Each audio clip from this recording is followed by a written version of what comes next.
Hello guys, good afternoon. So for today's video, ayan, papakita ko sa inyo yung push lock mount sa motorcycle. Ayan. Ito yung alternative sa quad lock na mount na mas mura at saka mas matibay nga daw, sabi ng mga naka-experience.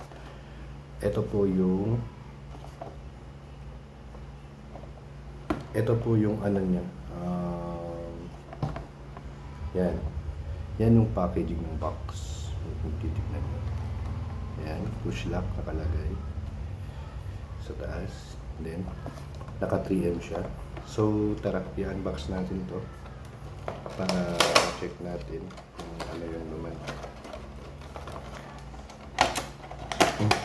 So, ang sabi kasi nila kapag bumili kayo ng ganito, dapat ano siya, naka 3M. Ayan, naka 3M siya.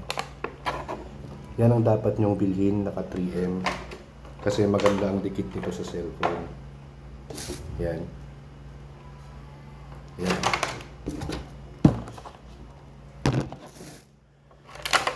Yan ang adhesive niya. Pinili ko yung all black.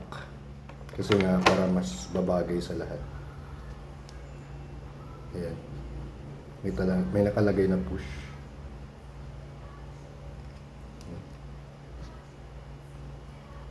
Para sa mounting sa motorcycle or sa bike, pwede din.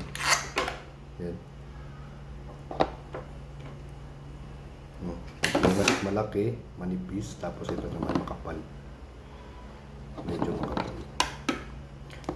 So, kung sasabihin natin mas malaki yung imamount yung bakal, pwede nyo man itong yan. Nag-stretch na naman siya. Yan.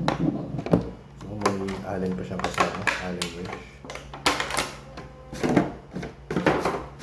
Ito yung box niya guys. Para makita nyo. Kung saan pwede i-mount. Sa bike, sa dirt bike, tsaka sa scooter. Pwede siya sa lahat. Tara, ikakabit natin to.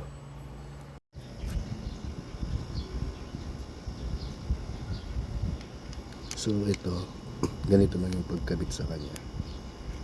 Tanggalin nyo muna yan.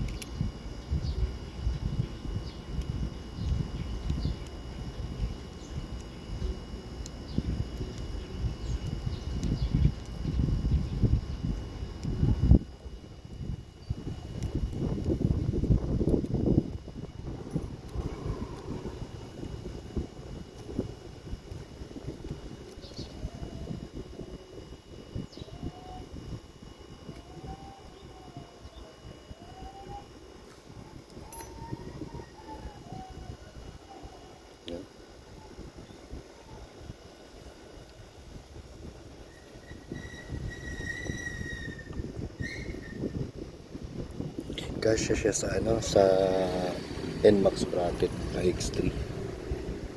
Ayan.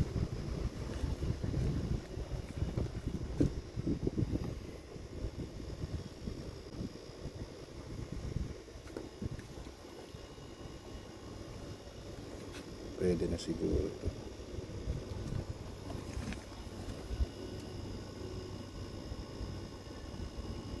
Ayan. Tapos ihigpitan nyo lang. Ito yung pakigpit. Lalagay nyo lang ulit doon.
Pwede nyo naman pala ano, bago nyo siya ilugar, higpitan nyo muna.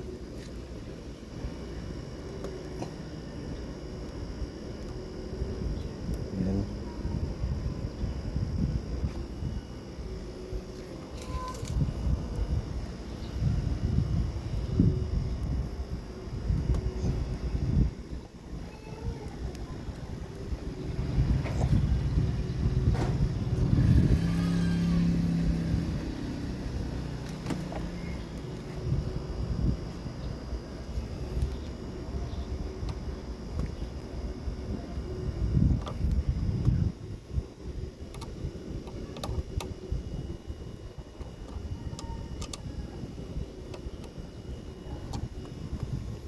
Yan guys, kung titignan nyo, may clip na yan.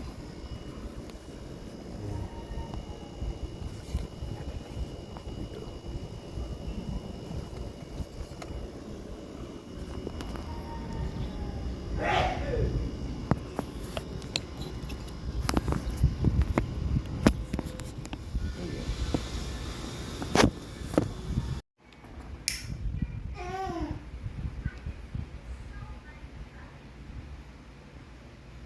Yan, iniinit ko yung ano, adhesive para madikit.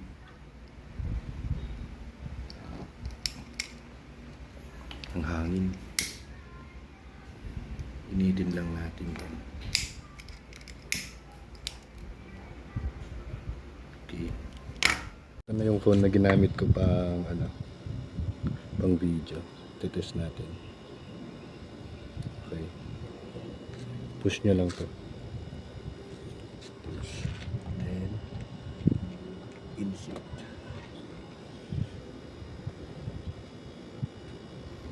Yan.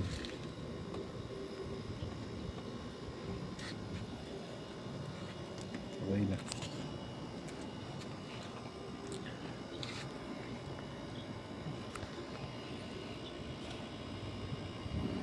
Pwede nyo rin i-landscape. Gusto nyo. Landscape. Push nyo lang. Tapos. So, this is it. As you can see. Ayan. Okay na siya. Kung gusto nyo i-portrait, push nyo lang yung button. Tapos sabay ikutin nyo siya. Yun. Portrait. Pero 45 degrees. Pag ganyan, natatanggal siya. Okay.